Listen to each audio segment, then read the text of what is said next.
situation where you're all alone by yourself, somewhere that's probably all by yourself, especially for single females out there, and you hear some footsteps behind you, or you hear the leaves in the tree blowing, and you hear some sound of somebody right behind you. Or in this case,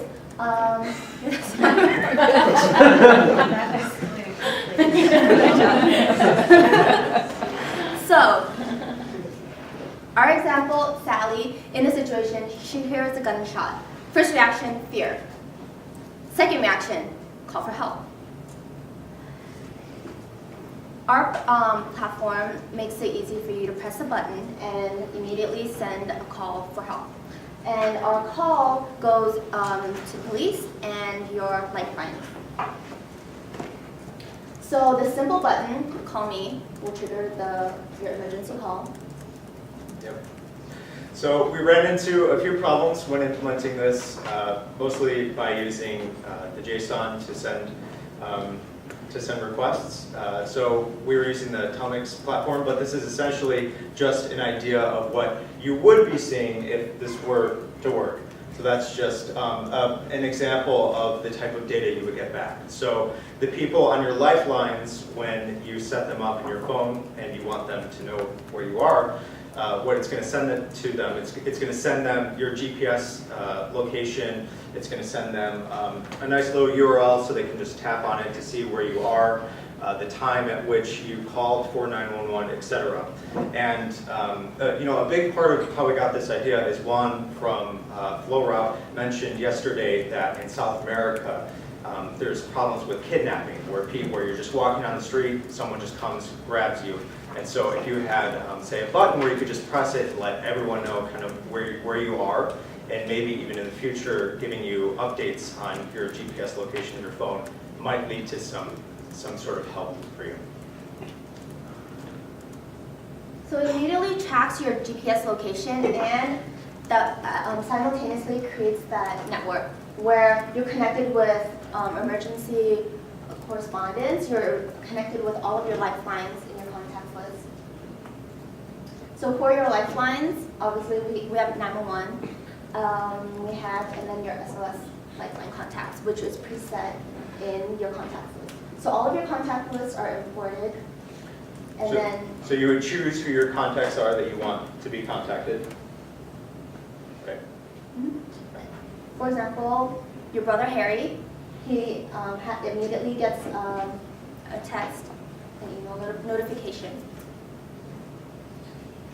So this platform is meant to keep everybody in the loop. If you imagine you're in the situation where something's happening, you don't know what's going to happen, something's going to happen, you want to tell somebody, you want somebody to know, you want them to know where you were last seen, what was happening, this automatically initiates that recording and the contact. As well as if you have a loved one who is in this situation, you would want to know what's going on, what's happening to them.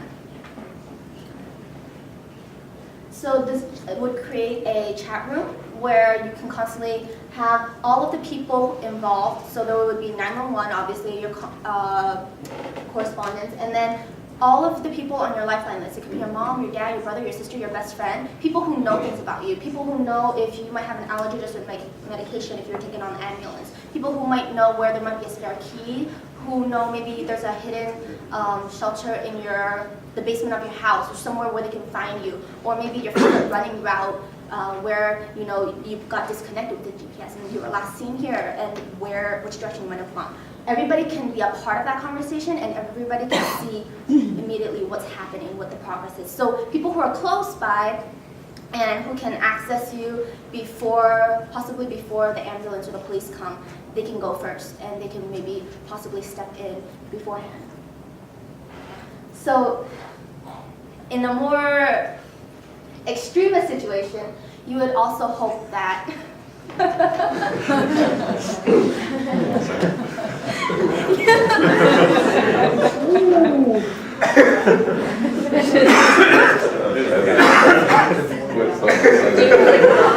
Do you play twice for this one? so in the extreme, you want to think of a more more extreme situations. So for a lot of the tragedies, you do want to make sure that you're in touch with the people who matter. And so this makes sure that you can get in touch with the people who, if you really are in your last few moments in life, you had any last words to say, you're connected with all the people that matter to you. Okay, sorry, can I extend on that? Oh, yeah. Because it's also, you're also connected with emergency contacts, so you don't have to choose between making a final call to your loved ones and getting help. You can get it all at the same time. Exactly. So you shouldn't have to choose which one. And in this way, yeah. Sorry. No, it's perfect. Yeah. And so in your time of need, you are in touch with everybody who needs to know. And yeah. That was great. Excellent. Thanks So, so much. so we were using React Native, and then along with Expo, just to quickly, scan a QR code, get on the phone, and make iterations, etc. Go ahead. So did you run into any unexpected problems and? Yeah, so it's funny. A lot of the APIs that we used, we were able to send a GET to them through JSON to get back the list of DIDs that we purchased. And that worked just great through JSON. But for whatever reason, just sending a post to send out an SMS message didn't work so great. And that was kind of, it seemed to be a pattern across the vendors. I'm not sure why. I think it has something to do possibly with React Native and Expo. So. Any other questions? Go for it. Is there some kind of like shortcut to access the app and send for help? So I imagine if it's like a quick emergency situation, you don't have time to like open an app.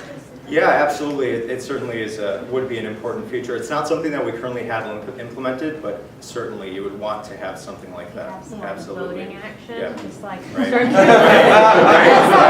Right. I'm not.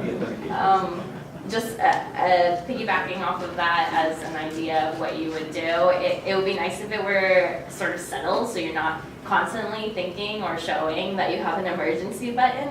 But like on the, I don't know how iPhones are, but on Androids, you know how you have the lock screen and you can have buttons on there. Exactly. And yeah, so a button that looks nice still, but still it looks like an emergency button. Absolutely. So one thing we might not have mentioned was that also at the push of the button to make it as subtle as possible, it would immediately start that conversation, but it would be recording the sound on your end, but it won't be sending any sound, obviously dialogue to obviously let anybody know that, oh, you've called for help, so it can be silently listening and recording, and so that everybody else can be in on the conversation, but in the background. Go for it. So do you have like any plans to hook that app up to maybe Fitbit? So like if you like want a message to send if you know you're gonna die, but if you're not, you don't want it to send. Like suppose you wronged someone and you never told them, but you're like, before I die, I want them to know, but I want to make sure that I'm gonna die. So do you have like a way to hook it up there? We were actually talking Fitbit? about that, with, especially if it measures like your a- heart rate. Yeah, so yeah. if the heart rate suddenly stops. And do you have like a sort of God forbid you take your watch off at the wrong time. Is there like possible functionality in the future that you have like a list of people like, hey, this is a message for this person in case I die, this for this person, and kind of like contingency cases. Yeah, absolutely. Yeah, customizing the context. Go ahead. And then only have it send after a few days to make sure. I don't want to be like it actually hits a button, sends out all those messages, and you're like, oh. Or like, yeah, the heart rate monitor is too far and it goes to zero and it just blinks out. Like, oh no. And so if anyone's interested, I'd be happy to launch it up on Expo, and you could come by, scan the QR code, and get it on your phone and just play around with it if you're interested. Okay, that's great. Thank you so much, guys, again. Great.